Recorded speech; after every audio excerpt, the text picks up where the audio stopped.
Shalom. Shalom and welcome. This is From Four Corners. It is a series of messages to those who seek to do the will of the Almighty Father and Creator Yahuah. From Four Corners, it is reflective of Isaiah 11:12, reflective of the final exodus that will soon come to be. It is a message to those who have come to accept that it is through Yahusha Mashyach, our Messiah, that we are restored into fellowship with the Almighty Father Yahuah. With that said, I consider you my brothers and my sisters. If you are tuning in for the first time, my name is Symmanayah. Today is June 21st. Shabbat Shalom to those who are on this side of the hemisphere in the United States, or those who are experiencing this same time. Shabbat Shalom to you on this 21st day of what we have come to know as June 21st. This segment of From Four Corners is entitled Origin of Influence. My brothers and sisters, though we do not really know the specific count regarding the final exodus of Yahusha, there are some things we have come to expect. Revelation 7th chapter informs us of 144,000 Hebrews or Arbi, and among them are 12,000 from each of the true tribes of Yahusha. We also witness in Revelation 7 chapter, the 9th verse, the mention of a great multitude or crowd who in this same chapter is said to come out of the great tribulation. Given the possibility and possible size of those who will be in the final exodus, there should be no doubt we will be receiving many instructions and warnings along the way. It would be wise to come to the reality that there will be many of us speaking to one another, and there will be chosen leaders and or sent messengers, all with something to say, as they are guided, as we are guided by the Spirit of Yahusha. It is important to know we must seek to discern and understand when the Spirit of Yahusha is speaking through us one towards another, or through his chosen leaders and or through his messengers. There will be many layers of communication along our final journey, and this segment is to encourage one another to consider the origin of influence. In other words, consider the origin of any words that are presented that adds or attempt to add influence on our actions. Let us consider the origin of influence before acting on any instructions or warnings. In other words, let us seek to identify the Spirit of Yahusha, and remember that the flesh will continue to war against the Spirit, so there's a battle going on in our quest to discern and understand what the Spirit of our Savior is saying. It is possible, and we will come to know how possible it is to see beyond the person that's speaking and identify the spirit behind a message. Before I continue, let me also make mention of another passage, 1 Thessalonians 5:9. It states that we are not appointed to the wrath of the Almighty One, Yahuah. With these words in mind, there will be many instructions and orders and commands to guide us through our final journey towards the final exodus. But let me read 1 Thessalonians 5:9 along with the 10th verse. It states, because Elohim did not appoint us to wrath, but to obtain deliverance through our Master Yahusha Messiah, who died for us so that we, whether awake or asleep, should live together with him. My brothers and sisters, as end times press upon us, and many of us expect the final exodus, a gathering together of the children of the Most High, there will be much work to be done. Many of us believe that the scriptures informs us that we will be gathered to a safe place while we wait on our Messiah. And during that time, the tribulation will bring about a wrath that man have never witnessed before in our entire existence. Yes, there are challenging times ahead. There are individuals who spread a false sense of expectations to people, leading them to think that we will not face hardship or violent deaths. In other words, their leaders say, oh, all of us going to be going to a safe place. Yeah, we are all going. That's not true, my brothers. Anyone who teaches that all of Yahusha will be gathered from the four corners of the earth is mistaken. Only all those who have been chosen, who have been designated by the Most High, my brothers and sisters, do not succumb to a false sense of security, believing that everyone, that all Yahusha who are our brothers and sisters will be going. Individuals who spread messages and promote this notion are misleading. Some will say, well, mostly everybody in our camp, our circle, our fellowship, yeah, we're going to all be going. This is wrong, my brothers and sisters. It is erroneous and wicked. Now, some will say, well, who are you to say who gets to go and who won't go? But keep in mind, my brothers and sisters, keep in mind what's actually written in the scriptures. Allow me to share with you Isaiah 43, 5, 6, and 7. It says, do not fear, for I am with you. I shall bring your seed from the east and gather you from the west. I shall say to the north, give them up, and to the south, do not keep them back. Bring my sons from afar, my daughters from the ends of the earth. All those who are called by my name, whom I have created, formed, even made for my esteem. See, people miss the part. He said, even made for my esteem. So they think because it says all those who are called by my name, they just hold on to the all part. But if everyone were to go to this safe place, what then of the message that we received from our Messiah? Consider the 24th chapter of Matthew, verse 9. He said, then they shall deliver you up to affliction and kill you, and you shall be hated by all nations for my name's sake. Do you think he just talking to his 12 taught ones or 11 taught ones? Do you think he was talking to his taught ones? Do you think he was referring to those who seek to follow him? That some of us will be killed. Some of us will be martyrs. My brothers and sisters, between now and our final exodus, it will be wise to realize there will be many instructions and warnings that will come before us. If we are able to realize the 144,000 and great multitude will indeed be a remnant when compared to the total world population of over 7.2 billion, then our understanding can become clear and whole on the matter between use of words and remnant, the word remnant and great multitude. If all of these individuals, is all of us going to come together, my brothers and sisters, it's going to be much communication, much work, many details. Given the magnitude of work and details necessary beyond what we can imagine, there will be orders, there will be commands from the Spirit of Yahusha. Now we are informed in scriptures that the Almighty Father Yahuah sent his set-apart Spirit in Yahusha's name to teach us and remind us of whatever he says to us. Who is able to discern and move beyond just the literal and understand what the words are saying? We are informed how those who are the children of Yahuah are his vessels, of which he resides. For those of us who can accept that Yahuah and Yahusha are one, we will come to know, and we have come to know, and will continue to come to know, that we will grow to know more and more how the Spirit of Yahusha works in us, one towards another, through us and through his chosen leaders and or sent messengers. If you are in agreement with these words, do not forget the following. Galatians 5:17, for the flesh lusts against the spirit, and the spirit lusts against the flesh, and these are opposed to each other, so that you do not do what you desire to do. I have seen more widespread teaching that people talk about the flesh war against the spirit only about their individual experience. War against the flesh. Yeah, my flesh warring against the spirit. I've heard much of this.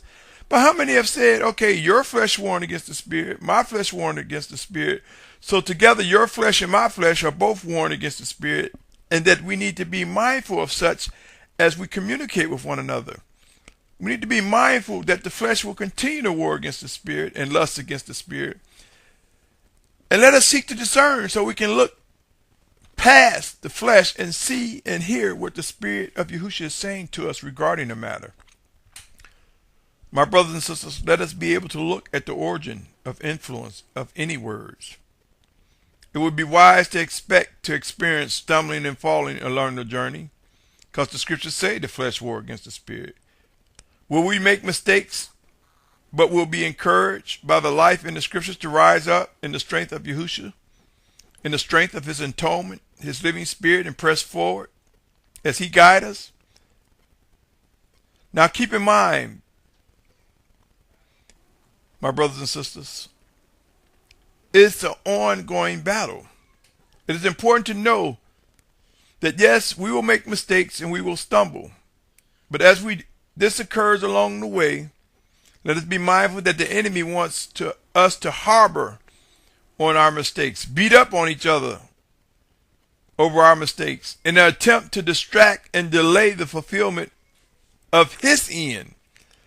We will come to know how to recognize evil or our mistakes and press forward in reproof, forgiveness, as we repent and continue to seek to obey the Spirit of Yahusha as he commands.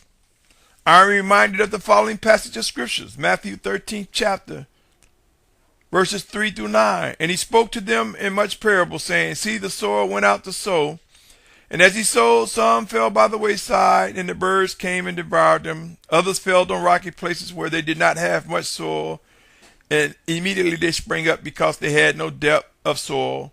But when the sun was up, they were scorched, and because they had no root, they withered. And others fell among thorns, and the thorns came up and choked them. And others fell on good soil, yielded a crop, and some 100-fold, some 60, some 30. Who has ears to hear? I submit to you, my brothers and sisters. Let us get to the seed of a matter, and let us see where that seed is placed. Is the seed placed on good soil? Would you say that your walk is on good soil? Matthew 13, I'm going to jump to the 37th to the 40th verse. And he answered, said to him, He who is sowing the good seed is the son of Adam, and the field is the world. And the good seed, these are the sons of the rain, but the darnel are the sons of the wicked one.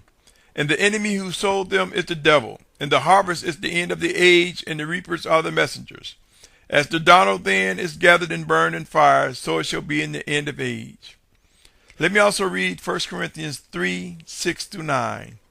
I planted, Apollos watered, but Elohim was giving growth. So neither he who plants nor he who waters is any at all, but Elohim who gives the increase.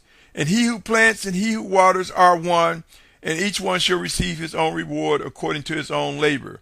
For we are fellow workers of Elohim. You are the field of Elohim, the building of Elohim. My brothers and sisters, believe it or not, if we are able to identify the seed of a matter, then we will discover the origin of influence. All communications have an origin of influence with the purpose of creating or instigating an action or an inaction. In other words, we will either come to obey the righteous words, orders, and command from the Spirit of Yahusha, or we will find ourselves in a different position. Yes, my brothers and sisters, we will find ourselves in a position that may be most regrettable.